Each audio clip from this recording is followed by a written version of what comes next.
Really quick, everybody, this entire video will be timestamped, so if you don't want to watch the whole thing, just get straight into a specific topic, please check the pinned comment or check the little red bar down below you. Again, this entire video will be timestamped, and I appreciate you guys watching whatever part that you like to. And if you're sticking around, guys, welcome back to another video. Welcome back to another talk at Clen. This is where I give my opinion on your opinions in the Discord, guys. So if you're new here, jump into the Discord, write your opinion. Usually we talk about Fortnite, but of course we can talk about anything at all, and I'll respond to your opinions in this video. With that being said, let's get into the first one. Alright, so from the Resistance quest, it seems like the mech will be piloted by us and maybe Paradigm to destroy the DD machine.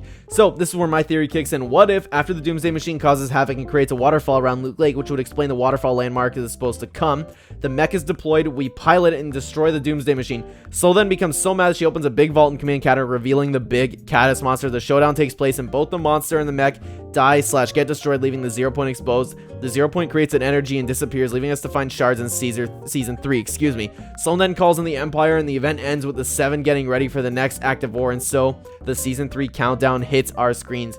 That's a solid theory. That is a very solid theory. Again, for some of these theories, they're so good that I don't really have too much to add to them. Like, what can you add to that? That's actually a really way I can see the event playing out. However, I should have warned you about a spoiler, guys. If you haven't known, like, if you want me to talk about, because I'm going to talk about a few leaks after this. Bye. Thank you for watching.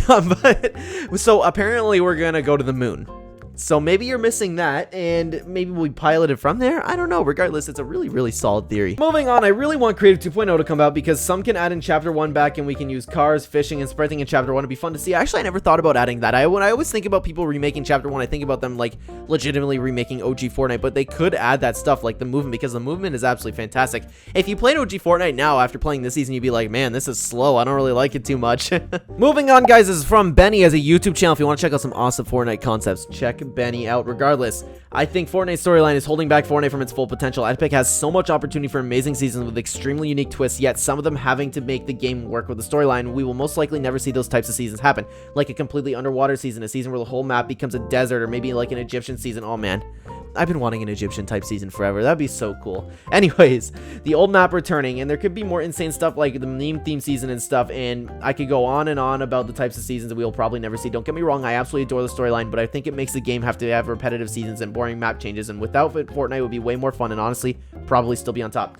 I agree and disagree with you a little bit. So, one, Fortnite still is on top. Fortnite, like, no matter what people say, take a look at the viewers, Fortnite is still on top. Maybe if it's not necessarily the top viewed game right now or top played game right now, on top, every game's trying to compete with Fortnite, right? It's always there on top. Anyways, I understand what you're saying, and you're right in a sense, but I think most of it is just Epic perhaps working on something like Creative 2.0, or Epic not giving too much thought into the season themes, because I think they can do this stuff. Stuff like meme seasons wouldn't be able to happen. However, you could do something like a full Egyptian season or a full underwater season. You could just bring back storylines, like think about the elementals back in Chapter 1 with the Ice King and the Lava King. It would not be difficult there. You could just put a pause on the war. Something can happen, put a pause on the war. Maybe everyone's looking for the shards next season. You know what I mean? They're gone, and that leaves the Fortnite map, right? And if you want to bring back the old map, do a time travel season. Like, you could do so many stuff. You could do those things, except maybe something like a meme season, of course. But I totally understand what you're saying, but I think most of it is just Epic not doing that, if that makes sense. But so honestly, I understand what you're saying. It's really good. Moving on, I feel like next season is space themed. You're not wrong there. There's a lot of stuff talking about the moon. We're going to the moon, going in outer space, so you never know. We're exploring the Fortnite atmosphere. It's gonna be fun to find out, but I think you're right. Okay, so we got sideways and weapons unvaulted for Wild Weeks in the new lobby background, which is probably the 7th space. If you can see similar background of what we had in the Cube's Cradle loading screen, along with the golden light. I feel like the last reality returning could be a big twist for the live event. You know what? I thought of that myself. I was like, why are these sideways weapons? Because I'm always thinking like Donald Mustard and his hints, man. Like, there are always hints leading up to something. And we're going out into space. I did have the exact same thought of you, as you, excuse me. However, I was then thinking, like, what if it's just another Wild Week? And I'm leaning towards maybe that's the case, because now we have the railguns and the or what is it? The railgun Wild Week, whatever it is, right? It could just have been a Wild Week, but I did have that thought initially, and I would not be surprised if that happened. I don't think the new lobby screen is home of the 7. I think it's just where the Paradigm had to hide out because they kicked her from the group. You never know. I'm leaning towards it is the 7's home, because maybe they just inhabited the flip side map in Chapter 2. That's what I'm leaning towards, but you could be right. MultiVersus won't kill Smash. It will have the same fate as Nickelodeon and All-Star Brawl. And you know what? I'm going to have to respectfully disagree with you on that one. I think this is the first game that's actually going to give Smash Bros. Competition.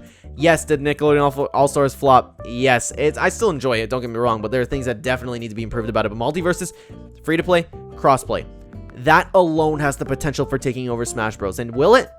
Probably not, but it will give it some good competition. I can guarantee you that one. But regardless, I respectfully disagree with you. IMO, I think the Imagine the Order are still working for the 7. However, where it mentions in their files being scrubbed from the IO records, I believe the Imagine the Order are the daughters of Geno, and that made them both into sleeper agents that could be used to turn on the 7 at any time. And as Geno is a high-ranking part of the IO, he'd have the clearance to scrub the records of both of them so that the 7 would not be able to find this info about them being super sleeper agents and much sooner. I think I said super sleepers. Regardless, sorry, I'm reading from this from a little bit far away, but I do, yeah. You know what? I wouldn't be surprised either. I do not think they're good guys. I think they're going to turn. I think the Imagine the Order themselves. Plus, you have that Doctor Strange dialogue with the Imagine saying, you can't trick a sorcerer, kid. That's what Doctor Strange tells her.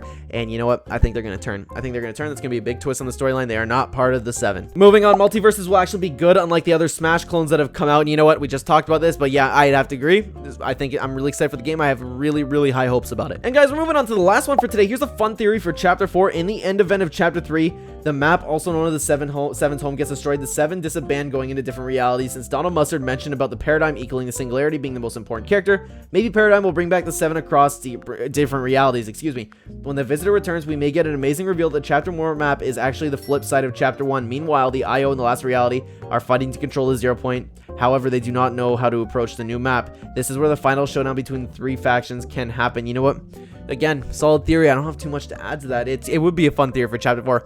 I like to think that Chapter 4 is straight up going time travel OG. I have a feeling that's where they're going, but honestly, it's way too early to tell, right? It is a fun theory. But guys, with that being said, that's going to end this video today. Thank you so much for watching, and thank you so much for participating, everybody. I love making these videos. Hop in the Discord if you're brand new. Give me some opinions. I will give my opinion on your opinion. Guys, with that being said, I'm going to put an end to this video today. Thank you so much for watching. If you are new here, you enjoy the content, please consider the like button to help the channel. Time to subscribe if you're brand new. If you'd like to check the description down below, you find the links to my other channels, as well as Real Ember on Fiverr, who will take care of all of your YouTube thumbnail needs. Remember, thumbnail is the most important part of your YouTube video. He takes care of my thumbnails, and he can take care of yours as well. Thumbnail is the most important part of videos, guys. Remember, YouTubing is a lot of fun. YouTubing. I'm trying to get through these intros quick to help the watch time, but then I say something stupid like that. Regardless, check out Real Ember. Does amazing thumbnails. He'll help you out. And lastly, guys, if you'd like to use my supporter creator code in the item shop, it is code CLEN, #Clen, #anime, #epic partner. Thanks again for watching. I will see you in the next video. Take care.